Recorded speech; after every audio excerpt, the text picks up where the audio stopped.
நீதிபதிகள் நியமன ஆணைய சட்டத்தை எதிர்த்து தொடரப்பட்ட மனுக்களை பெரிய அமர்வுக்கு மாற்ற வேண்டும் என்ற மத்திய அரசின் கோரிக்கையை உச்சநீதிமன்றம் நிராகரித்தது.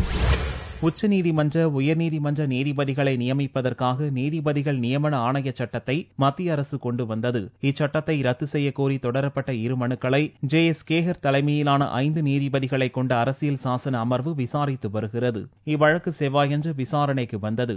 அப்போது இவ்வழக்கை 9 நீதிபதிகள் அல்லது 11 நீதிபதிகளை கொண்ட பெரிய அமர்வுக்கு மாற்ற வேண்டும் என்ற மத்திய அரசின் அட்டார்னி ஜெனரல் முகுல் ரோஹத்கியின் கோரிக்கை குறித்து நீதிபதிகள் பரிசீலித்தனர். இருதரப்பு வாதங்களையும் கேட்ட நீதிபதிகள் பெரிய அமர்வுக்கு மாற்ற கோரும் மத்திய அரசின் வாதத்தை நிராகரித்தனர். தேவைப்படும் போது வழக்கை மாற்ற பரிந்துரைப்போம் என்று நீதிபதிகள் கூறினர். மனுதாரர் சார்பில் ஆஜரான மூத்த வக்கீல் FS நாரிமன் வாதிடுகையில் தேசிய நீதிபதிகள் நியமன ஆணைய சட்டத்தை செயல்படுத்துவதற்கு இடைக்கால தடை விதிக்க வலியுறுத்தினார். அதையும் ஏற்க மறுத்த நீதிபதிகள் வழக்கு விசாரணையை ஜூன் 8ஆம் தேதிக்கு ஒத்திவைத்தனர். தேசிய நீதிபதிகள் நியமன சட்டத்தின்படி நீதிபதிகளை நியமிப்பதற்கான 6 பேர் குழுவில் 2 பிரபலங்கள் நியமிக்கப்படாததால் இன்னமும் சட்டம் செயல்பாட்டுக்கு வரவில்லை. இதனால் விரைவில் பதவி ஓய்வு பெறவுள்ள உயர்நீதிமன்ற கூடுதல் நீதிபதிகளின் பதவிக்காலத்தை 3 மாதத்துக்கு நீட்டிப்பதாகவும் கேகர் தலைமையிலான அமர்வு உத்தரவிட்டுள்ளது.